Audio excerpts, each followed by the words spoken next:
મિત્રો, આજે મારે એક વાત કરવી છે કે જે આપણે સતત શરીરને ખોરાક આપી છીએ, મનને આપી છીએ અને આત્માને અમુક લોકો આપે છે, પણ ઘણાને ખબર નથી કે આત્માનો ખોરાક શું છે અને શેના માટે જરૂરી છે આત્માનો ખોરાક.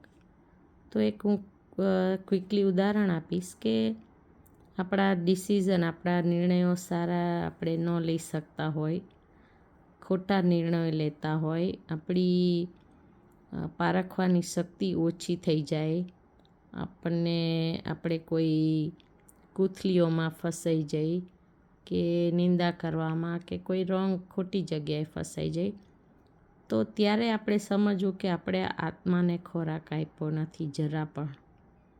ખાલી શરીરને ને મનને આપી છે, જેમ પશુઓ આપે છે શરીરને ખોરાક આપીને બસ એનું જીવન પૂરું કરે છે. આપણે એવી રીતે કરતા હોય તો આપણે ચેતવું જોઈએ, જાગવું જોઈએ કે આત્માને ખોરાક આપવો જોઈએ. ને આત્માનો ખોરાક શું છે?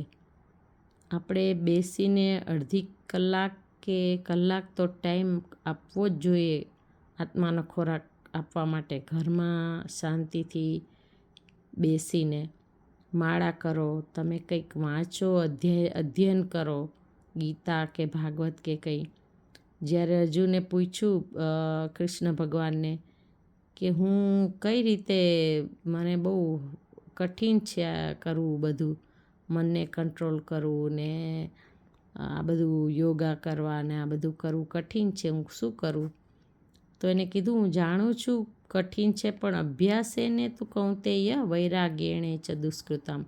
તું અભ્યાસ કર આ વસ્તુનો, તું ભક્તિ કરવાનો અભ્યાસ કર, માળા કર, થોડુંક વાંચ, ભગવાનનું લીલા વાંચ, ગુણ વાંચ, નામ લે અને ભક્તિ કર. તો આ આત્માનો ખોરાક છે.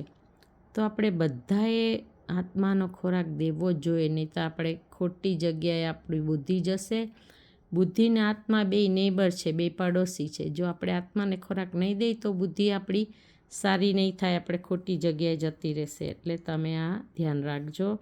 આપણું શાસ્ત્ર, ગીતા, ભાગવત, રામાયણ કંઈ પણ વાંચો. બીજા જોને નવા ધર્મોમાં તમારે પડવાની કંઈ જરૂર નથી.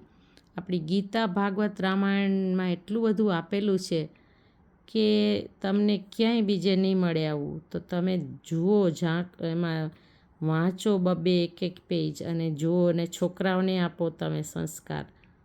જય શ્રી કૃષ્ણ.